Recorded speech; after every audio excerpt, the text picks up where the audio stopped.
The first day of, this is a Texas story, of Ronak Alam's trial in Tarrant County, I would imagine you pronounce that, started with debate over whether "fuck Israel" is hate speech or a protected political statement, free speech. Alam and two other people are accused of graffitiing "fuck Israel" on the wall of Uncommon Church in Euless and putting pro-Palestinian stickers on a church sign and flagpole.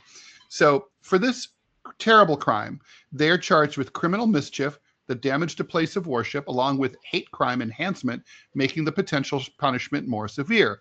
If found guilty, Alam could be sentenced to probation or between 2 and 10 years in prison and pay a fine of up to 10 grand. Alam's trial started earlier this week.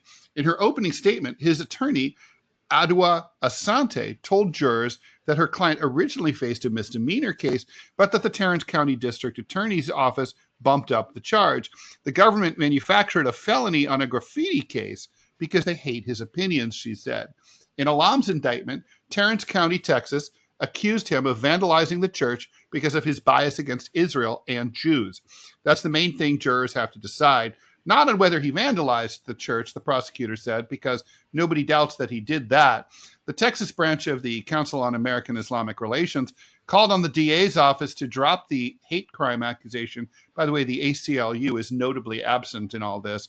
Alam was criticizing a country, not a group of people. So here's what went down. Uncommon Church started flying an Israeli flag after the October 7th, 2023 Hamas attack.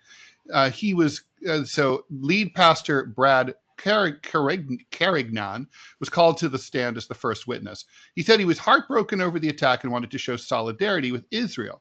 The flag prompted Alam to go to the church to vandalize it, according to Welchel.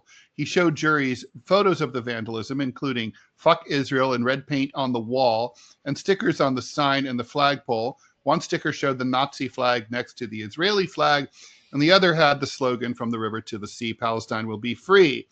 Asante was largely not permitted by the judge to question Carignan about Israel's actions in the war, including the genocide.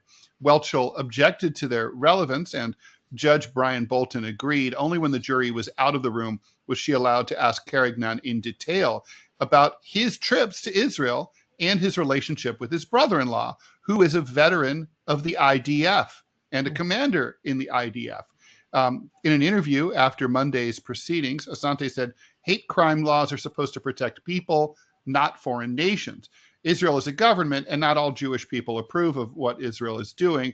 Not even all Israeli citizens approve of what Israel is doing, she said. So the state is equating the state of Israel, the government, to Jewish people, and it's actually anti-Semitic because it seeks to define the politics of Jewish people in one broad stroke. I really like that argument, by the way, Robbie. So I find this not surprising, but very chilling that, a serious government entity, a real county in the United States of America under the First Amendment would charge this guy this way. No doubt he vandalized the church. No doubt he should be punished for that. I would say it calls for maybe probation and restitution, like paying for the damage to the church. Certainly he should do that. But, in terms of the rest of it, I mean, this is a church. It's a Zionist church run by a Zionist pastor who's obviously has a strong bias in faith. This wasn't someone who just read in the news about the attacks and thought, oh, how horrible. This is someone who's affiliated with the IDF through their own family.